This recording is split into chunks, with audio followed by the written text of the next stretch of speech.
आळंदीचं ताकद एवढी महाराज, इथं खायला जरी नसलं तरी मनुष्य प्रसन्न राहतो. माणसाच्या डोक्यामध्ये किती गणगण असू द्या, किती त्रास असू द्या, तुम्ही ज्ञानोबरायाच्या मंदिरात जर गेले 5 मिनिटं बसले ना तर माणसाचं सगळं दुःख निवारण होतं. ही ताकद माझ्या ज्ञानोबरायाची आहे. याचं कारण आहे ज्ञानोबरायाचं ते मंदिर नाही आहे.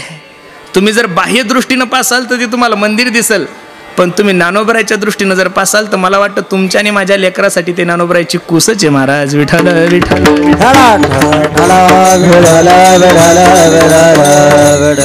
विचार करतात ज्यांच्यासाठी आम्ही वैकुंठातून खाली आलोय, आम्ही वैकुंठवासी आलो, याची कारण अशी ज्यांच्या उद्धारासाठी आम्ही आलोय त्या लोकांनी प्रेम तर द्यावं सोडून पण आम्हाला जवळ सुद्धा घेऊ नये. वाईट टाकण्याची पद्धत तेव्हापासून आहे महाराज. आणि खरं सांगू का, या वारकरी संप्रदायाची रचना होण्याच्या अगोदर, या वारकरी संप्रदायाची स्थापना होण्याच्या अगोदर या वारकरी संप्रदायाने 2 लोकांचा घात केलेला, एक विठ्ठलपंत आणि दुसरे म्हणजे रुक्मिणी आईसाहेब. आपल्या आई वडिलांनी देहांत प्रायश्चित्त घेतलं तरी समाजाने स्वीकार नाही केला. काय अपेक्षा होती? फक्त मुक्ताईला मांडे खाण्याची इच्छा झाली. काय झाली हो? ही काही लई मोठी अपेक्षा नाहीये, पण मांडे सुद्धा तुम्ही खाऊ नये असा न्याय होता. मडका आणण्यासाठी विसोबा खेचराकडे गेले, काका मुक्ताईला मांडे खाण्याची इच्छा झालेली, मडकं द्या ना. मडकं तर दिलंच नाही, पण ज्ञानोबरायाच्या छातीमध्ये लात मारली. पडले ज्ञानोबराय. काय नव्हतं करतायत माझ्या ज्ञानोबरायला? अरे जे ज्ञानोबराय स्वतःच्या पाठीवर मांडे भाजू शकतात, जे ज्ञानोबराय मेलेल्या माणसाला जिवंत करू शकतात, जे ज्ञानोबराय निर्जीव भिंतीला चालू शकतात, जे ज्ञानोबराय रेड्याच्या मुखातून ऋग्वेद बोलू शकतात, त्या ज्ञानोबरायने जर नुसतं विसोबा खेचराकडे बघितलं असतं तर जळून भस्म झालं असतं दादा ते. पण साधू कशाला म्हणायचं? दया क्षमा ज्याचे अंगी संत तोची जाना जगी. दया क्षमा. आणि मनुष्य खसतो केव्हा माहितीये का? मनुष्य सर्व जगाचा विरोध करू शकतो, मनुष्य सर्व जगाचा विरोध करू शकतो, पण आपले लोक ज्यावेळेस माणसाच्या विरोधात जातील त्यावेळेस माणसाला काय होतं? दुःख होतं. एवढा त्रास झाल्यानंतर ज्ञानोबरायांनी ताटी लावली सर्वांना चरित्र भाग ज्ञात आहे. आणि ज्ञानोबरायाची समजूत घालत असताना मुक्ताबाईचं वर्णन आहे. योगी पावन मनाचा, योगी पावन मनाचा, योगी पावन मनाचा, योगी पावन मनाचा, योगी पावन मनाचा, योगी पावन मनाचा, योगी पावन मनाचा, योगी पावन मनाचा. साहे अपरा जनाचा, साहे अपरा जनाचा, योगी पावन मनाचा, योगी पावन मनाचा. साहे अपरा जनाचा, साहे अपरा जनाचा, योगी पावन मनाचा, योगी पावन मनाचा. चिमुकल्या मुक्ताबाईने 5 वर्षाच्या लेकराने ज्ञानोबरायाला सांगावं, दादा आपलं जीवनच लोकांचा त्रास सहन करण्यासाठी झालेलं आहे. योगी पावन मनाचा, साहे अपराध जनाचा. मला तर असं वाटतंय, लोक म्हणतात ज्ञानोबरायांनी ज्ञानेश्वरी लिहिली, चांगदेव 65 लिहिली, अमृतानुभवलेला, हरिपाठ लिहिलाय, पण खरं सांगू माझ्या मुक्ताईने जर ज्ञानोबरायाला उपदेश नसता केला तर मला वाटतं हे ग्रंथ तुम्हाला आणि मला पाहायलाच नसते भेटले. म्हणून या संप्रदायावर सर्वात जास्त उपकार मुक्ताईचे महाराज. त्यांच्या भगिनी हा भाग वेगळा आहे. संप्रदायामध्ये वयाला किंमतच नाहीये. धनवृद्धा बलवृद्धा आयुवृद्धास्तथैवच ते सर्वेपि ज्ञानवृद्धा शकिंकरा शिष्य किंकरा. कोणी धनाने मोठा असेल, कोणी पदाने मोठा असेल, कोणी वयाने मोठा असेल पण शास्त्र फक्त आणि फक्त त्याच व्यक्तीला प्राधान्य देते जो ज्ञानाने मोठा आहे. जर वयाला शास्त्रामध्ये किंमत असती तर 1400 वर्ष जगले माझे चांगदेव बाबा. सांग देव म्हणे आजी जन्म आलो, गुरुपुत्र झालो मुक्ताईचा. 1400 वर्ष जगलेला महात्मा 6 वर्षाच्या लेकराचा गुरु शिष्य होतोय. हे संप्रदायाचं वैभव आहे. विठ्ठल विठ्ठल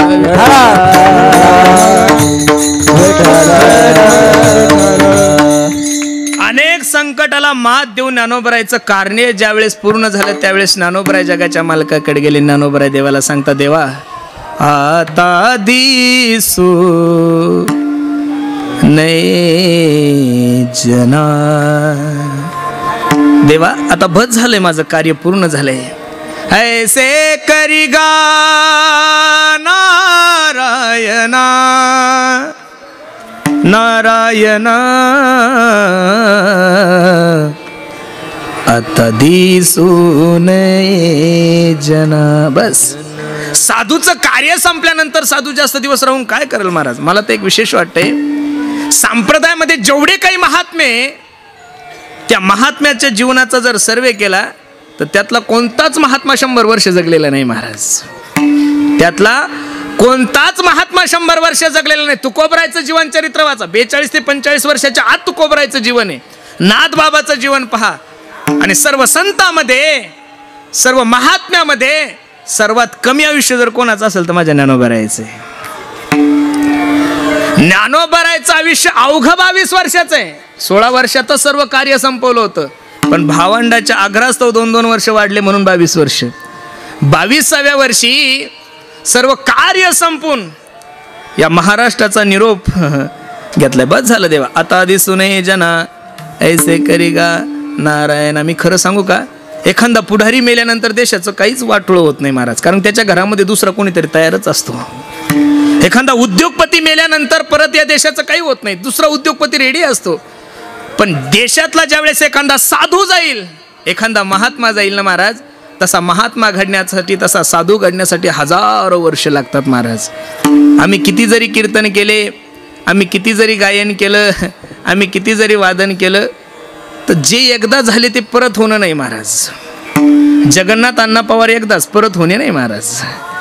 कीर्तनकारांनी किती जरी विनोद केले ते विनोद एकच, फक्त बाबा इंगळे, बाकीच्यांनी विनोद करायचेच नाही महाराज. खरं सांगतो तुम्हाला, एकदा गेला ना माणूस, किती गायक होऊ द्या जगामध्ये, पण लता दिदी एकदाच, परत लता दिदी होणे नाही. म्हणून एखादा उद्योगपती मेल्यानंतर देशाचं वाटोळं होत नाही, एखादा पुढारी मेल्यानंतर देशाचं वाटोळं होत नाही, एखादा कॉन्ट्रॅक्टर मेला तर देशाचं वाटोळं होत नाही, पण एखादा साधू जर गेला ना महाराज तर निश्चित सर्वात जास्त परिणाम जर कोणावर होत असेल तर या समाजावर होतो.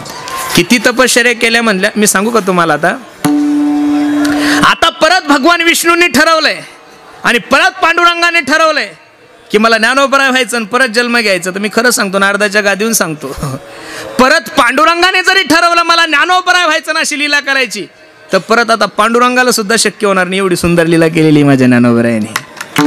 देवापेक्षा पुढे, देवानं फक्त बैलाचं दूध काढलं होतं, तो देव आहे, तो काही करू शकतो. राईचा डोंगर पर्वत राही, त्याची सत्ता आहे, तो काही करू शकतो. पण महाराज साधू संतांचे चमत्कार हे देवापेक्षा श्रेष्ठ आहे. शिळा होती मनुष्य केली, थोर कीर्ती वाखाणलेली. अहिल्याचा उद्धार केलाय प्रभू रामचंद्राने, सर्वांना चरित्र भाग ज्ञात आहे. पण ती पहिली कोण होती हो? स्त्रीच होती. पण नवऱ्याचा आशीर्वाद शाप मिळाला म्हणून शिळा झाली. प्रभू रामचंद्राचा चरण स्पर्श झाला, परत काय झाली? स्त्री झाली. स्त्रीचं स्त्री करणं काय विशेष आहे महाराज? हा साधा चमत्कार आहे. पण स्त्रीचा पुरुष करणं हे फक्त माझ्या ज्ञानोबरायला जमलं. जी निमिष मात्रे देह पालटीला, जी निमिष मात्रे देह पालटीला,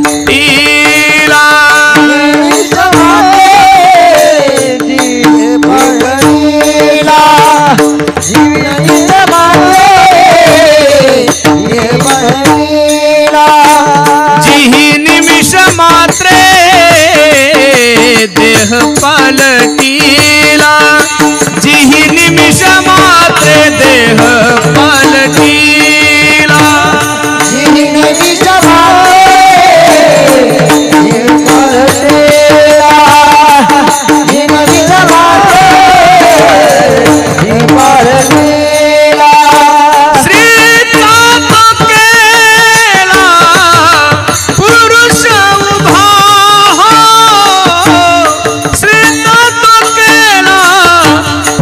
असा महान ग्रंथ दिला, हा जगातला सगळ्यात मोठा चमत्कार आहे.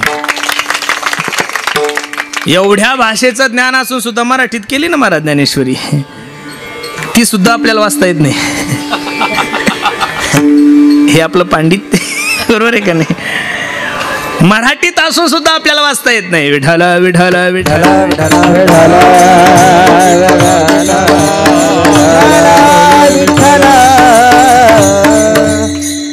कार्य झाल्यानंतर माणसाने जास्त दिवस थांबू नये, हे फक्त ज्ञान साधूंनाच होतं. बरोबर आहे का नाही? साधू आपल्या मनानंच येतात आणि साधू आपल्या मनानंच जातात. तुमचं माझं असं येत तर मनानं नाही, येत सुद्धा मनानं नाही आणि जावं सुद्धा मनाने लागत. देवाची ऑर्डर आली की इच्छा नसली तरी जावंच लागतं, चला निघा. बरोबर आहे का नाही? आणि इच्छा आपलं हातात काहीच नाही आहे ना. साधू आम्ही वैकुंठवासी येतात सुद्धा स्वतःच्या मनाने आणि जातात सुद्धा स्वतःच्या मनाने. म्हणून आपण सर्व मंडळी भाग्यवान आहोत दादा की ज्ञानोबरायाच्या समाधी सोहळ्यास निमित्त आपण सर्व मंडळी उपस्थित आहोत.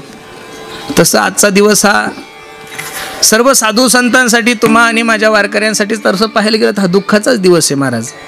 ते दुःख तुम्ही व्यक्त करावं, ते दुःख मी व्यक्त करावं, ते दुःख साधू संतांनी व्यक्त करावं यात नवल नाही आहे. ज्ञानोबरायाच्या जाण्याचं दुःख सर्वात जास्त जर कोणाला झालं असेल तर पांडुरंगाला झालेलं आहे. आणि दुसरं जर सर्वात मोठं दुःख कोणाला झालं असेल तर नामदेवरायाला झालेलं आहे महाराज. जगाचा मालक गेल्यानंतर ज्ञानोबराय गेल्यानंतर पांडुरंग परमात्मा रडायला लागल्यानंतर रुक्मिणी आई साहेबांचा प्रश्न आहे, मालक हजारो महात्मे या महाराष्ट्रात आले ना, हजारो महात्मे गेले, पण ज्ञानोबराय गेल्यानंतर तुम्ही एवढ्या जोऱ्या जोऱ्यात का रडताय, काय झालंय? त्यावेळेस रुक्मिणी आई साहेबाला भगवंतानी जे उत्तर दिलं ते गोड आहे. देव म्हणती रुक्मिणी हा एकच योगी देखिला नयनी, ते ज्ञान संजीवनी जान त्रैलोक्यासी. चौचरणी अभंग खूप गोड आहे. नाथ बाबा सांगतात, जो करील याची यात्रा तो तारील सकळ ही गोत्रा, सकळे हे कुळे पवित्रा याचे निदर्शने होती. मी खरं सांगू का तुम्हाला, ज्ञानोबराय सोडून आपल्याला दुसरं कोणी आवडलंच नाही पाहिजेत, पण आपलं दुर्भाग्य असं असतं घरी काम देणू काय तरी जर्सीचं दूध प्यायची सवय झालेली आहे आपल्याला. मी त्या दिवशी कीर्तनात बोलून गेलो, मी वृंदावनला गेलो होतो भागवत शिकायला. म्हणजे गेलो होतो म्हणजे काय, मला तसं नव्हतं, फक्त गेलो म्हणून गेलो.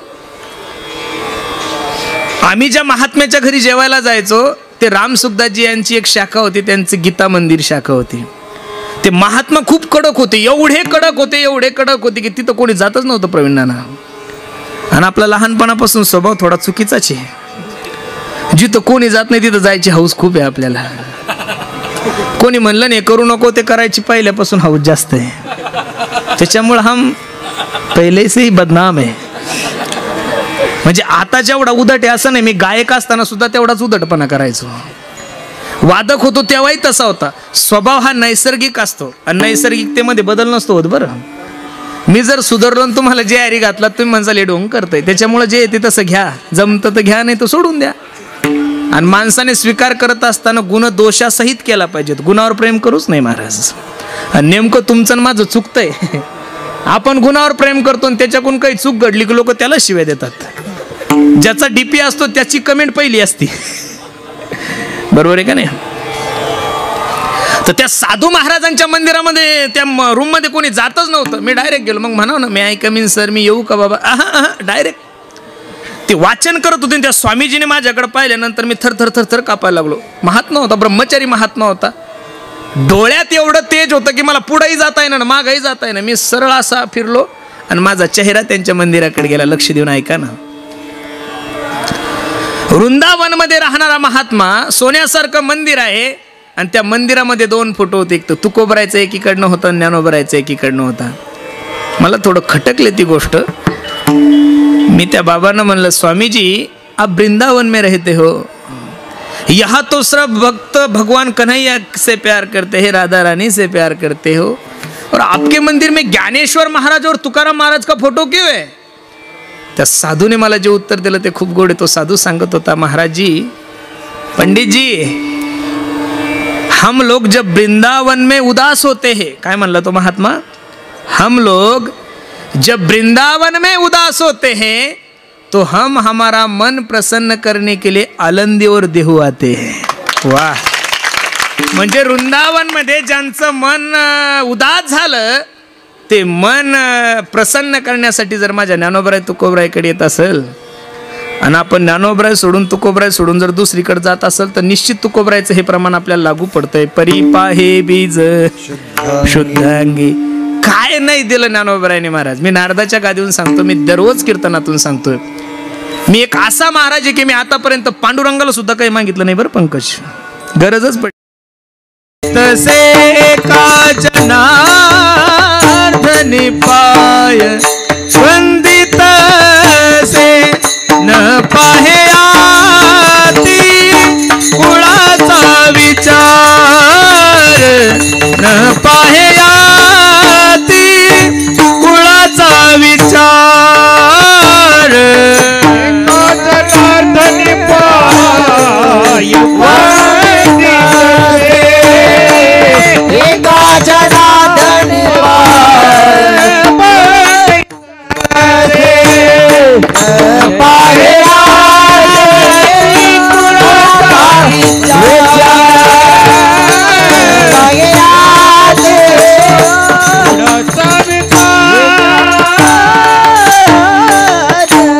या वारकरी संप्रदायामध्ये असा एकही संत नाहीये की त्या संतांनी माझ्या ज्ञानोबरायचं वर्णन केलं नाही। वय कमी पण सर्व महाराष्ट्र नव्हे अख्खं विश्व माझ्या ज्ञानोबरायला माऊली म्हणतात।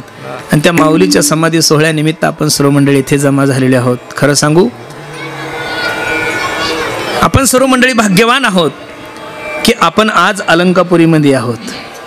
मी थोडं धाडस करून बोलू का महाराज, समाधी सोहळा सोडून आणि आषाढी एकादशी सोडून माणसाला कुठं जावंच वाटत नाही महाराज। मला या टायमाला कथा आली होती बरं ना अण्णा ना, पण आतापर्यंत महाराज झाल्यापासून एकही समाधी सोहळा चुकला नाही बरं माझा। करोनाच्या काळात सुद्धा मी आलो होतो आणि एवढीच विनंती, जोपर्यंत शरीरामध्ये प्राण आहे तोपर्यंत समाधी सोहळा कधी चुकूच नाही महाराज, बरोबर आहे का नाही? आमचे महाराज सांगतात, ज्या ज्ञानोबराय तुकोबरायच्या जीवावर तुम्ही मोठे झाले त्यांच्यासाठी तुम्ही जर 3 दिवस देऊ शकत नसेल तर तुम्ही दुसऱ्यासाठी काय देणार आहे महाराज, बरोबर आहे का नाही? आषाढीला एकच दिवस, काही दशमीला येतात आणि एकादशीला सकाळी जातात। खूप धावपळ आहे म्हणतात, मरायला वेळ नाही, बावळ्या मरायला वेळ लागतच नाही। हाय तेवढा वेळ देवासाठी दिलाच पाहिजे, म्हणून बरोबर आपण भाग्यवान आहोत की सर्व आपण ज्ञानोबरायच्या समाधी सोहळ्याचे साक्षीदार आहोत। सर्वांना चरित्र ज्ञात आहे। देव निवृत्ती आने धरले दोन्ही कर, जातो ज्ञानेश्वर बैसावया, नदीची आमाशा घातले माझवन, तैसे जनवन कालवले। सर्व साधू संत मंडळींनी टाहो फोडलाय महाराज।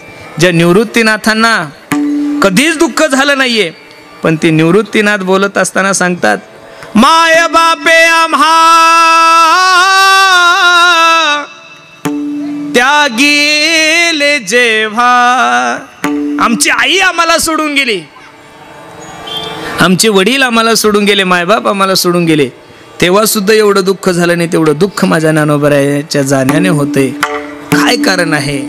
गुरु शिष्यपण सिद्धी नेले, अमर्यादा केली नाही कधी, गुरु शिष्यपण सिद्धी नेले। मला वाटतं हे विश्वातलं पहिलं उदाहरण असेल। अनेक उदाहरणं तुम्ही आम्ही असे पाहिले की गुरु जातोय शिष्य रडतोय।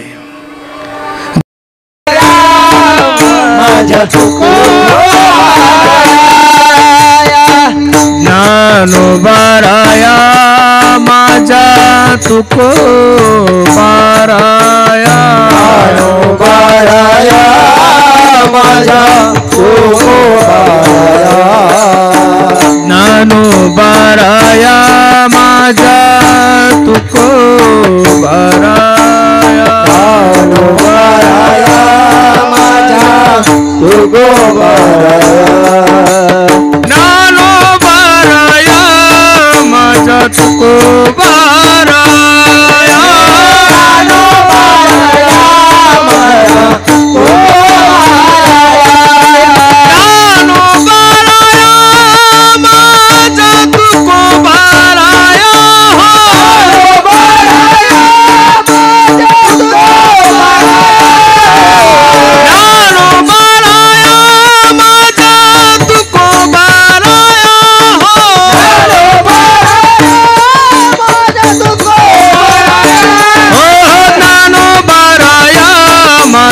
तुकोबाराया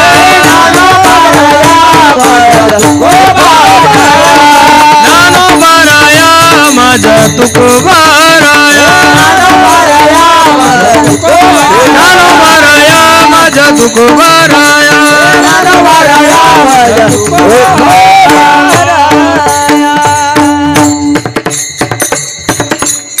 आपण सर्व मंडळी भाग्यवान आहोत. आजचा हा सोहळा तुम्हाला आणि मला एवढ्या आनंदात साजरा करायला मिळाला. एक सांगू का महाराज, ज्ञानोबरायला काही मागायची गरजच नाही आहे आपल्याला. बस ज्ञानोबराने आपल्याला खूप काही दिलं आहे महाराज. मी एक सांगू, आपण एवढे चुकीचे असून सुद्धा ज्ञानोबराने आपल्याला एवढं दिलं, हेच अंतकरण मायचं. एवढं जरी कळलं तरी खूप झालं. आपणच सगळे महाराज लोक जर देहूला राहायला असतो ना महाराज, तर जाळून टाकलं असतं तुकोबराने आपल्यासारख्यांना.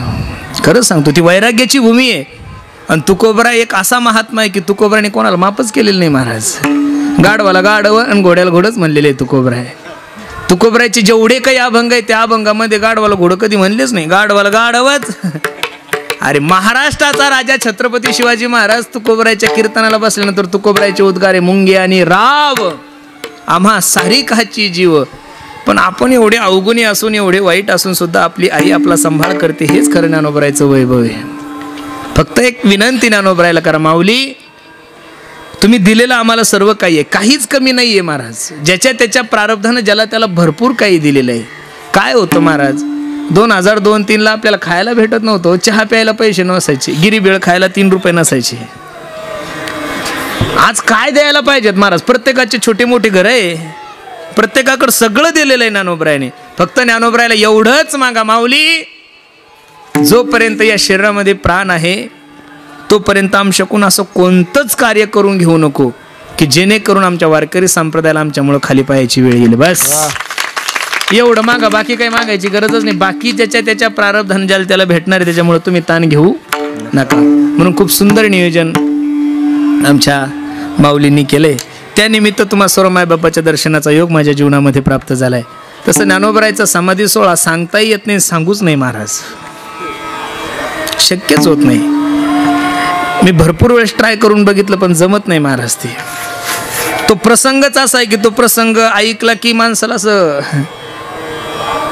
कारण की खूप सांभाळलं हो महाराज ज्ञानोबरायने आम्हाला.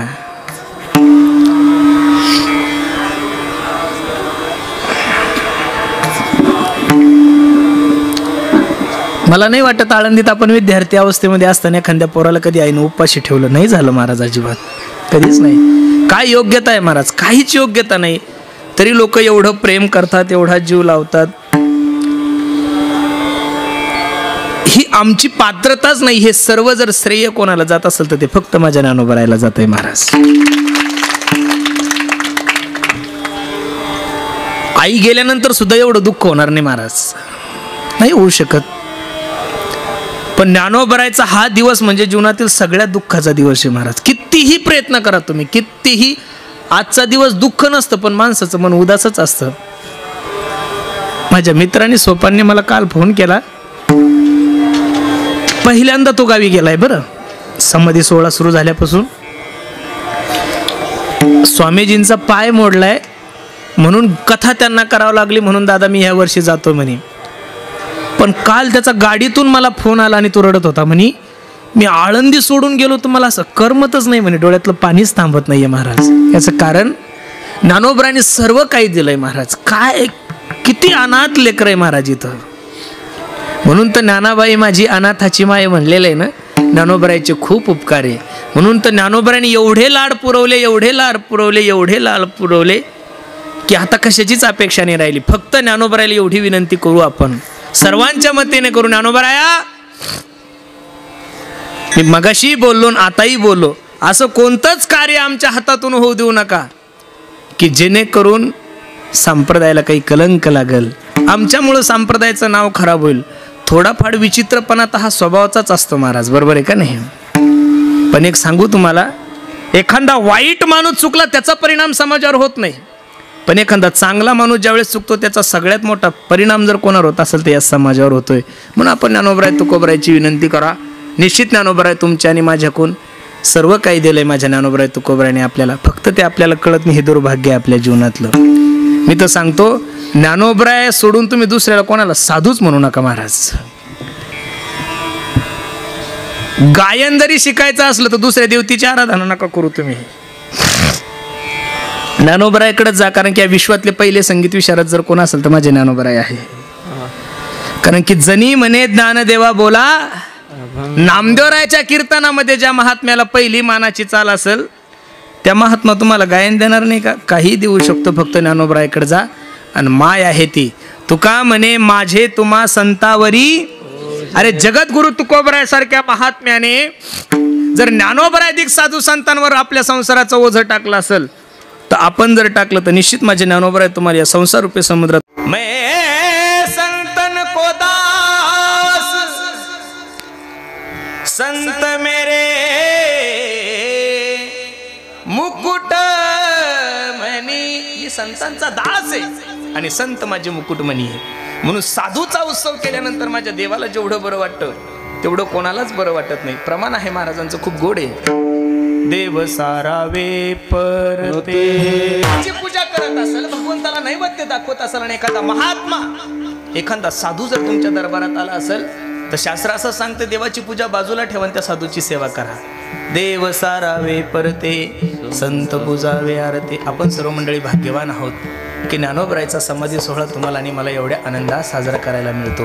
भाग्योदयन बहुजन्म समर्जितेन सतसंग मंच लभते पुरुषो यदा वै अज्ञान हे तुकृत मोहमदांधकारनाशम विदाय ही तदोदयते विवेकः.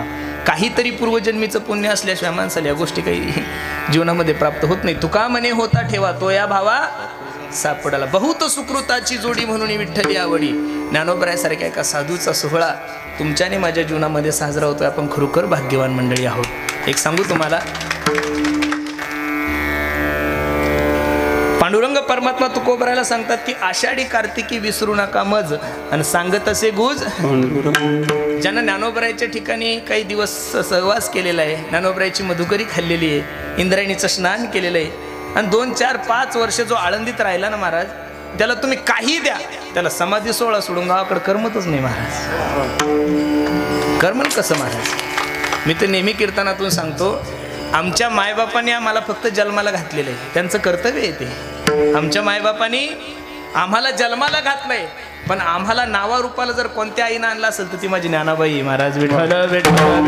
सर्व मायबापांची सेवा करण्यासाठी निवडलेला अभंग मी तुकोबरायचा आहे, 4 चरणाचा आहे. या अभंगामध्ये माझे जगद्गुरु तुकोबराय वैष्णवाचं आंतरिक लक्षण सांगतात. थोडं लक्ष द्या माझ्याकडे. वैष्णवाच्या शास्त्रामध्ये 4 प्रकारे अधम, अधम अधम, मध्यम आणि चौथा उत्तम. या 4ही वैष्णवाचं वर्णन करत असताना शास्त्रकार सांगतात जो अधम आहे तो कधीच देवाचं चिंतन करत नाही, म्हणून त्याला अधम म्हणलेलं आहे. त्याला तुमच्यानी माझ्या भाषेत नास्तिक म्हणलं तर काही वावगस होणार नाही. भागवतामध्ये नास्तिक माणसाचं वर्णन करत असताना, वेण राजाचं वर्णन करत असताना शुकाचार्य भगवान राजा परीक्षितीला सांगतात, राजा यदा वेदेषु देवेषु गोषु विप्रेषु साधुषु धर्मीमयी विद्वेषु सवाशु विनश्यती. जो धर्माला मानत नाही, जो शास्त्राला मानत नाही, जो वेदाला मानत नाही, त्याला नास्तिक म्हणलेलं आहे. एवढं सुंदर नियोजन आहे तरी सुद्धा काही लोक या सुवर्ण संधीचा लाभ घेत नाही. त्याला अधमच म्हणा, त्याला नास्तिक म्हणलं तर काही वावगस होणार नाही, जाऊ द्या. याच्यापेक्षा थोडा बरा आहे अधम अधम. काही लोक नाही कीर्तनाला पण कमीत कमी फराळाला का नाही येतात, म्हणजे बरे. जे कीर्तनाला येत नाही त्याच्यापेक्षा हा बरा आहे अधम अधम. तिसरा जो वैष्णव आहे तो मध्यम वैष्णव आहे. मध्यम वैष्णवाचं वर्णन करत असताना शास्त्रकारांनी खूप गोड वर्णन केलंय. शास्त्रकार सांगतात तो स्वतः तर देवाचं चिंतन करतो, पण त्याच्या सहवासामध्ये येणाऱ्या प्रत्येक जीवाला देवाचं भजन करण्यासाठी प्रवृत्त करतो. नाशिकला एक खूप मोठे संन्यासी महाराज होऊन गेले. त्या संन्यासी महाराजांच्या आश्रमाजवळ एक जिल्हा परिषदची शाळा होती. दुपारची शाळा सुटल्यानंतर मुलं आश्रमात जायचे आणि ते साधू महाराज त्या पोरांना बोलायचे, हे पोरांनो इकडे या. आणि ती मुलं त्या साधू महाराजांकडे गेली की ते साधू महाराज काय करायचे, खिशातून 4 आणे काढायचे, 50 पैसे काढायचे, चॉकलेट द्यायचे आणि त्या पोरांना सांगायचे, हे पोरांनो ऐका ना, मला रामराम म्हणून चिडवा. काय म्हणायचे, मला रामराम म्हणून चिडवा. आता दुपारची सुट्टी होती, पोरांना चॉकलेट खायला भेटायचे, पैसे भेटायचे. पोरं शाळा सुटली की महाराजांच्या आश्रमामध्ये जायचे आणि महाराजांकडे म्हणायचे, पाहून म्हणायचे, ए राम आलाय रे, ए राम आलाय रे, ए राम आलाय रे. मुलं पुढं पळायचे आणि साधू महाराज त्या मुलांच्या पाठीमागं पळायचे. पण साधू महाराज त्या मुलांच्या पाठीमागं पळत असताना साधू महाराजांच्या डोळ्यामधून आनंद अश्रू यायचे. तो साधू विचार करायचा, अरे जरी हे मुलं मला चिडवत असेल तरी पण मी यांच्या मुखातून भगवंताचं चिंतन करून घेतोय. तुकोबरायची भाषा किती गोड आहे. तुकोबराय सांगतात, सेवितो हा रस. मध्यम वैष्णवाचं वर्णन करत असताना शास्त्रकार सांगतात, तो स्वतः तर देवाचं चिंतन करतो, पण प्रत्येकाला देवाचं चिंतन करण्यासाठी प्रवृत्त करतो महाराज. वैष्णवाचं वर्णन करत असताना शास्त्रकार सांगतात, बाबा तो स्वतः तर देवाचं चिंतन करतो, पण त्यांच्या सहवासामध्ये येणाऱ्या प्रत्येक जीवाला देवाचं भजन करण्यासाठी प्रवृत्त करतो. चौथा जो वैष्णव आहे तो उत्तम वैष्णव आहे. उत्तम वैष्णवाचं वर्णन करत असताना शास्त्रकार खूप गोड वर्णन करतात. उत्तम वैष्णवाच्या सहवासामध्ये येणाऱ्या सजीव गोष्टी देवाचं चिंतन करतात, यात नवल नाहीये. उत्तम वैष्णवाच्या सहवासामध्ये येणाऱ्या निर्जीव वस्तू सुद्धा देवाचं चिंतन करतात. नाथ महाराज रामायणामध्ये एक ओवी खर्च करतात, किती गोड ओवी ऐका. निमिषार्थ तुटील वक्षण, जे न सोडी ती हरिचरण, ते वैष्णवा माझी अग्रगण्य राया, ते जाण उत्तम भक्त. हनुमंतराय सीता शोधण्यासाठी निघाल्यानंतर प्रभू रामचंद्रांना प्रश्न केला, प्रभू रावणाच्या हजारो बायका आहेत तिथे, अनेक राक्षसांच्या अनेक पत्नी, मी आईसाहेबाला कसं ओळखायचं. त्यावेळेस हनुमंतरायला प्रभू रामचंद्रांनी सांगितलं, हनुमंता तुझी सीता आईसाहेब ज्या वाटिकेमध्ये असेल ना रे दादा, तिथले सर्व पशुपक्षी श्रीराम जय राम जय जय राम. हनुमंता तुझी सीता आईसाहेब ज्या वाटिकेमध्ये असेल, तिथले सर्व पशुपक्षी देवाचं चिंतन करत असेल, तिथले राक्षस देवाचं चिंतन करत असेल. याच्या पुढे जाऊन सांगू का हनुम्या, तुझ्या सीताई साहेबाकडे येणारी हवा सुद्धा प्रभू रामचंद्राचा ध्वनी घेऊन येत असेल. काय गोड प्रमाणे महाराजांचं ऐका. राम जानकी जीवन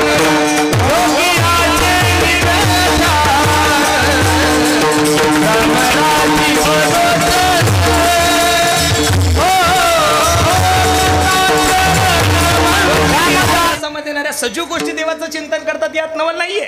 उत्तम वैष्णवाच्या सहवासामध्ये येणाऱ्या निर्जीव वस्तू सुद्धा देवाचं चिंतन करतात. किती गोड प्रसंग आहे. मंगळवेड्याची भिंत कोसळली आहे. जगाच्या मालकाने नामदेवरायला आवाज दिलाय, नामा.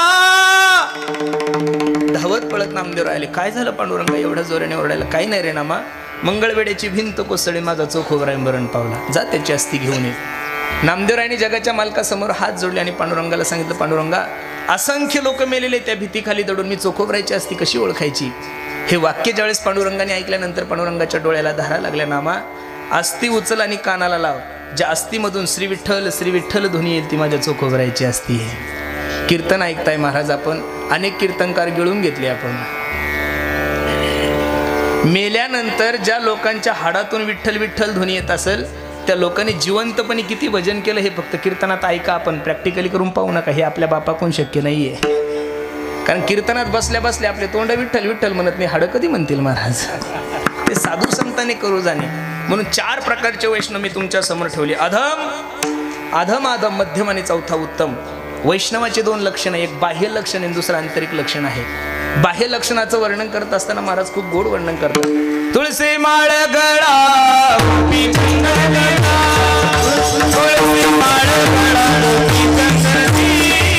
वैष्णवाचं बाह्य लक्षण सांगत असताना महाराज सांगतात, ज्याच्या गळ्यामध्ये पवित्र तुळशीची माळ असावी त्याला वैष्णव म्हणा, ज्याच्या कपाळाला गोपीचंदन टिळा आहे त्याला वैष्णव म्हणा. मग ज्याच्या गळ्यामध्ये माळ आहे, ज्याच्या कपाळाला गंध आहे तो वैष्णव, असंही काही नाहीये. शास्त्रात बाह्य रंगाला किंमत नाहीये महाराज. आपली मानसिकता ती खराब झालेली. आपल्याला असं वाटतं ज्याची सगळ्यात मोठी दाढी तो सगळ्यात मोठा बाबा, ज्याची सगळ्यात मोठी ढेरी तो सगळ्यात मोठा बाबा, ज्याला सगळ्यात मोठं कीर्तनाचं पाकिट तो सगळ्यात मोठा बाबा. असं तसं काहीच नाहीये महाराज. मी खरं सांगू का, शास्त्रामध्ये बाह्य रंगाला किंमत नाहीये. जेवढे काही किंमत आहे तेवढी सगळे अंतरंगाला आहे. बरोबर आहे का नाही. मग एक सांगू का तुम्हाला, मी वैष्णवाचे 4 प्रकार तुमच्या समोर ठेवले. वैष्णवाचं बाह्य लक्षणही सांगितलं, पण काही साधकांनी तुकोबरायला विचारलं, का हो तुकोबराय त्या वैष्णवाचं आंतरिक लक्षण काय आहे. असं ज्यावेळेस विचारल्यानंतर तुकोबराय त्या वैष्णवाचं आंतरिक लक्षण अभंगाच्या पहिल्या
अवघी देवावरी माया. ज्याचं अवघ प्रेम देवावर आहे त्याला वैष्णव म्हणा. इथे एक शंका निर्माण होती. अवघ म्हणजे सर्व, सर्व म्हणजे संपूर्ण, संपूर्ण म्हणजे सगळं. हे शब्द जरी वेगळे वेगळे असेल, देव सोडून ज्याला दुसरं काहीच आवडत नाही त्याला अवघे म्हणतात. पण प्रश्न असा निर्माण होतो, भगवंताने ही सृष्टी निर्माण करत असताना, भगवंताने हे विश्व निर्माण करत असताना प्रामुख्यानं अशा काही गोष्टी निर्माण केलेल्या की मनुष्य त्याच्यावर जेवढं प्रेम करतो तेवढं कशावरच करत नाही. पहिलं प्रेम करतो मनुष्य माणसाच्या शरीरावर, खूप जास्त करतो. नसल शरीरावर करत तर मनुष्य समाजावर तर प्रेम करतोच ना महाराज. बरं, या दोन्ही गोष्टीवर नसेल तर पैशावर प्रेम करत नाही असा माणूसच नाही. या तीन गोष्टीवर माणूस जेवढं प्रेम करतो तेवढं कोणावरच करत नाहीये. माझ्या जगद्गुरु तुकोबरायच्या जीवनाचा जर इतिहास डोळ्यासमोर ठेवला, माझ्या जगद्गुरु तुकोबरायच्या जीवनाचा जर सर्वे केला, तर या गोष्टी तुम्हाला प्रामुख्यानं पाहायला भेटेल की या तिन्ही गोष्टीला तुकोबरायने जीवनामध्ये स्थान दिलं नाही. प्रमाण आहे का? विषय तो त्यांचा झाला नारायण, नावडे जनधन माता पिता.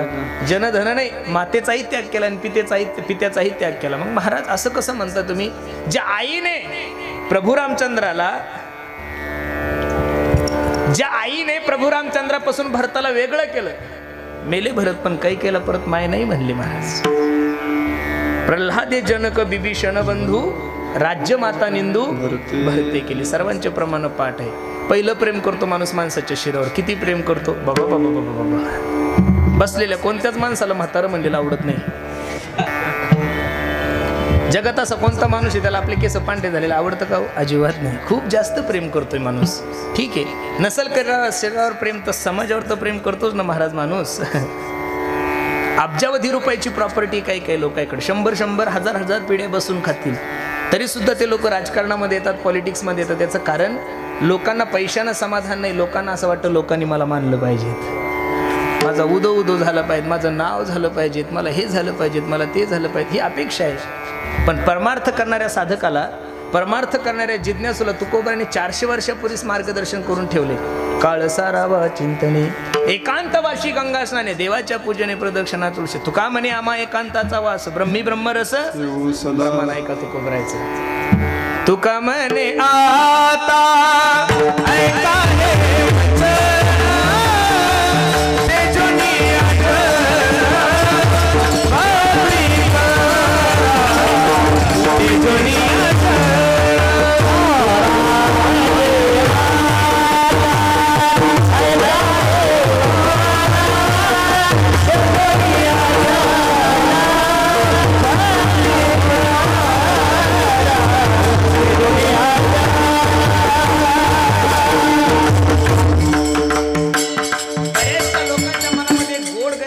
लोक आपल्याला मानतात. हा तुमचा गोड गैरसमज आहे.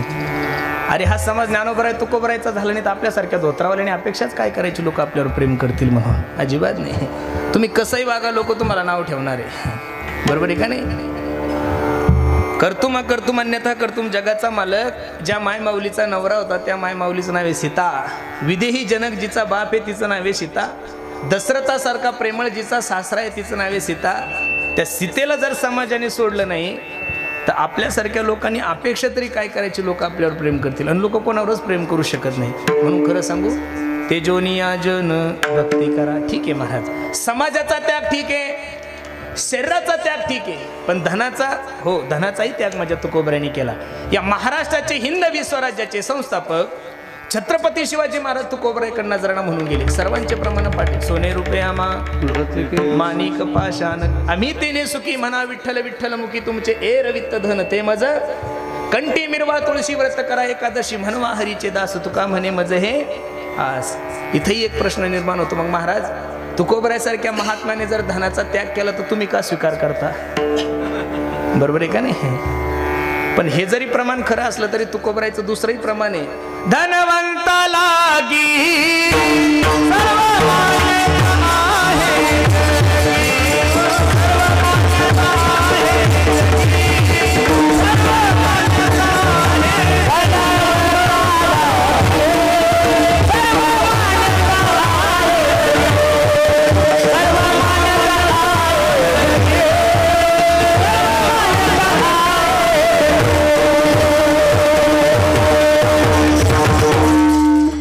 जीवनात अर्थ नाही त्याच्या जीवनाला अर्थच नाही महाराज. शास्त्रामध्ये 4 पुरुषार्थ सांगितलेले, धर्म अर्थ काम मोक्ष. त्यामधला दुसरा पुरुषार्थ अर्थ आहे काय? दुसरा त्यांची नाही अनेक प्रमाण तन धन तृणजन. ज्यांचा विषय नारायण झालाय, ज्यांचं अवघ प्रेम देवावर आहे, त्यांनी संसारातल्या प्रत्येक गोष्टी तृणवत समजल्या. जन गवताप्रमाणे, धन गवताप्रमाणे आणि समाज सुद्धा गवताप्रमाणे. काही साधक तुकोबरायकडे गेले, बाबा ज्यांचा विषय नारायण झाला, ज्यांनी संसारातल्या प्रत्येक गोष्टी तृणवत समजल्या, अशा वैष्णवाच्या जीवनामध्ये जर काही परमार्थिक संकट आलं तर ते आपला परमार्थ सोडतात का, नेम सोडतात का? अजिबात नाही. मी एक सांगू का महाराज, तुकोबरायच्या गाथ्यामध्ये एक अभंग आहे. याती शूद्र वैश्य केला व्यवसाय, आधी तो हा देव कुळपूज्य, नये बोलो परी पाळीले वचन, केली याचा प्रश्न तुम्ही संती. या अभंगामध्ये माझ्या जगद्गुरु तुकोबाने स्वतःचा जीवनपट समाजासमोर ठेवलेला आहे. बरे झाले देवा निघाले दिवाळे, शावकारकी गेल्यानंतर जो महात्मा बरं झालं म्हणतो, पाटीलकी गेल्यानंतर जो महात्मा बरं झालं म्हणतो, मान गेल्यानंतर जो महात्मा बरं झालं म्हणतो, याच्या पुढे जाऊन सांगू का, पत्नी मिली तरी तो महात्मा बरं झालं म्हणतो. त्या तुकोबरायचे अनुयायी म्हणून घेणारे आपण लोक 2 वर्ष कोरोनामध्ये नुसते कीर्तन बंद झाले तर काही केलं महाराज की सोडून दिली. परत काही केलं धोत्रच घातले नाही. उलट माऊली ज्ञानोबराय तुकोबरायचे उद्गार आहे. अजून जर याच्यानंतर 5-6 लॉकडाऊन पडले असते तर धोतर कसं घालायचं हे विसरून गेले असते लोक, बरोबर आहे का? म्हणून तुकोबराय ते तुकोबराय, आपण ते आपण आहोत, म्हणून लक्ष देऊन ऐका. त्यांच्या जीवनामध्ये जर काही परमार्थिक संकट आलं तर ते आपला परमार्थ सोडतात का? तुकोबराय सांगतात, पडता जड भारी नेमा नटळे निर्धारी. किती जीवनामध्ये दुःख आलं तरी त्यांनी आपला परमार्थ नाही सोडला. पाहती पांडव अखंड वनवास, एवढं दुःख जीवनामध्ये आहे. दुसरं प्रमाण, परमार्थ करत असताना समाजाने परमार्थासाठी विरोध करावा यात नवल नाहीये. स्वतःच्या बापाने परमार्थ करू दिला नाही भक्त प्रल्हादजींना, तरी परमार्थ नाही सोडला महाराज. सुदामदेवाच्या जीवनामध्ये एवढं मोठं संकट होतं तरी नाही परमार्थ सोडला. याचं कारण काय आहे की त्यांचं अवघ प्रेम देवावर आहे. कसं आहे? अवघ प्रेम देवावर आहे.